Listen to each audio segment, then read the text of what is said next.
பேருந்தில் மூதாட்டிக்கு மயக்க மருந்து கலந்து கொடுத்து 10 சவரன் நகை திருடிய திருடன் சிக்கியுள்ளார். பழனியைச் சேர்ந்த பிரபல திருடனை தமிழ்நாடு கர்நாடக போலீசார் தேடி வரும் நிலையில் புதுச்சேரி போலீசாரிடம் சிக்கியது எப்படி? புதுச்சேரி சாரம் பகுதியைச் சேர்ந்தவர் 75 வயது உண்ணாமலை. இவர் மடுக்கரையில் உள்ள தனது உறவினர் வீட்டுக்கு செல்வதற்காக புதுச்சேரி புதிய பேருந்து நிலையத்தில் மடுக்கரை பேருந்தில் அமர்ந்திருந்தார். அப்போது அங்கு வந்த மர்ம நபர் ஒருவர் அவரிடம் பேச்சு கொடுத்து டீ வாங்கி கொடுத்துள்ளார். இதை குடித்த சிறிது நேரத்தில் பேருந்தில் தனது இருக்கையில் உண்ணாமலை மயங்கியுள்ளார். இதை பயன்படுத்தி அந்த நபர் உண்ணாமலை அணிந்திருந்த 7 சவரன் தங்கச்சங்கிலி, 4 சவரன் வளையலை கொள்ளையடித்துச் சென்று விட்டார். மயங்கிய நிலையில் இருந்த உண்ணாமலையை பேருந்து நடத்துனர் மீட்டு உருளையன்பேட்டை காவல் நிலையத்தில் ஒப்படைத்தார். போலீசார் அவரை மருத்துவமனையில் அனுமதித்தனர். பின்பு அவரது உறவினருக்கு தகவல் தெரிவிக்கப்பட்டு புகார் பெற்றனர். இதுகுறித்து உருளையன்பேட்டை போலீசார் வழக்கு பதிவு செய்து விசாரணையை தொடங்கினர்.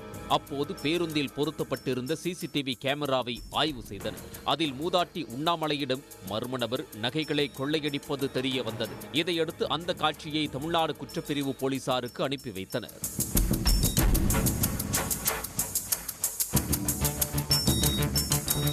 இதை பார்த்த தமிழ்நாடு போலீசார் சம்பவத்தில் ஈடுபட்டிருப்பது திண்டுக்கல் மாவட்டம் பழனியைச் சேர்ந்த ராஜா என்பதும் இவர் பிரபல திருடன் என்பதும் தெரிய வந்தது.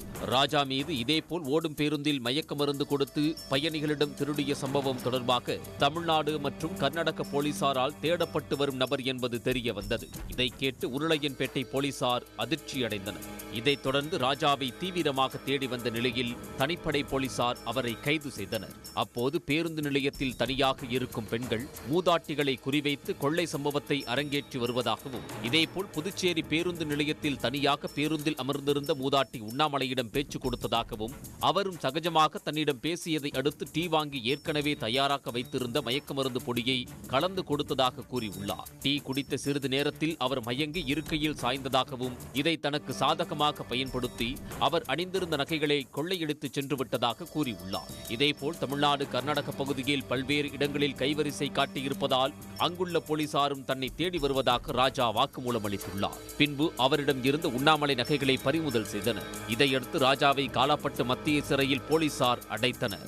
இதுகுறித்து தகவல் அறிந்தவுடன் மதுரை போலீசார் தங்களது பகுதியில் கைவரிசை காட்டிய வழக்கில் ராஜாவை கைது செய்ய நடவடிக்கை எடுத்து வருகின்றனர்.